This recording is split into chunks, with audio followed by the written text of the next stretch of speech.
ইসরায়েলকে বৃদ্ধাঙ্গুলি দেখিয়ে সম্প্রতি গাজা অভিমুখে যাত্রা শুরু করে বিশ্বের ৪৪টি দেশের শতাধিক জাহাজের এক বিশাল নৌবহর। বিশ্বের বৃহত্তম এই সমুদ্র মিশনে সম্প্রতি ড্রোন হামলার শিকার হয়েছে বহরের একটি গুরুত্বপূর্ণ নৌযান।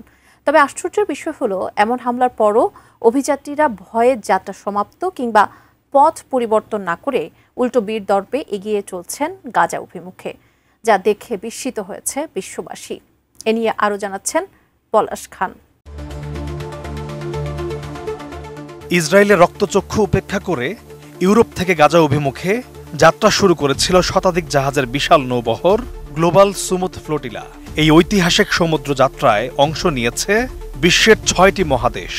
সম্প্রতি যাত্রাপথে খাদ্য, ওষুধ ও জরুরি সামগ্রী বহনকারী এই বিশাল নৌবহরের প্রধান নৌযানে ড্রোন হামলার অভিযোগ উঠেছে। নৌবহরটি তিউনিসিয়ায় পৌঁছার পর ওই নৌযানে এই হামলার ঘটনা ঘটে। মঙ্গলবার ফ্লোটিলার পক্ষ থেকে এই তথ্য নিশ্চিত করা হয়। আমি বুঝি নির্মাণের শিল্প, সালাম স্টিল বোঝে ডিউরেবিলিটি। সালাম স্টিল, মোস্ট ডিউরেবল স্টিল। সংস্থাটি জানিয়েছে, উড়ন্ত ড্রোনের হামলায় নৌকাটির প্রধান ডেক এবং স্টোর ক্ষতিগ্রস্ত হয়েছে। তবে নৌকায় থাকা ৬ জন যাত্রী এবং ক্রু নিরাপদে রয়েছেন। পর্তুগালের পতাকাবাহী ওই নৌযানটি ফ্লোটিলার নেতৃত্বদানকারী কমিটির সদস্যদের বহন করছিল। তবে গ্লোবাল সুমুদ ফ্লোটিলার পক্ষ থেকে এটাকে ড্রোন হামলা দাবি করা হলেও তিউনিসিয়ার ন্যাশনাল গার্ড তা প্রত্যাখ্যান করেছে।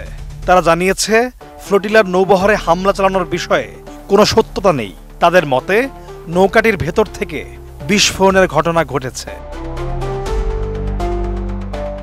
আন্তর্জাতিক উদ্যোগে গাজায় ত্রাণ পৌঁছে দিতে বিশ্বের ৪৪টি দেশের প্রতিনিধিদের সহায়তায় এই ফ্লোটিলা সমুদ্রপথে যাত্রা শুরু করে। এর আগে আগস্টের শেষ দিকে ডজনেরও বেশি ত্রাণবাহী জাহাজ স্পেনের বার্সেলোনা থেকে গাজা অভিমুখে রওনা হয়েছিল। দ্বিতীয় বহরটি তিউনিসিয়া থেকে যোগ দেওয়ার কথা ছিল, কিন্তু সেখানে পৌঁছাতেই এই হামলার শিকার হল ফ্লোটিলার নেতৃত্বদানকারী জাহাজটি। এর আগে ব্রিটিশ পতাকাবাহী মেডেলিন নামের একটি জাহাজে ত্রাণ নিয়ে গাজার দিকে রওনা হয়েছিলেন পরিবেশ কর্মী গ্রেটা থুনবার্গ। কিন্তু ভূমধ্যসাগর পাড়ি দেওয়ার পরপরই ইসরায়েলি নৌসেনারা সেই জাহাজটি তাদের নিয়ন্ত্রণে নিয়ে নেয়। ২০০৭ সাল থেকে ইসরায়েল সরকার গাজার আকাশ ও জলসীমা কঠোরভাবে নিয়ন্ত্রণ করছে।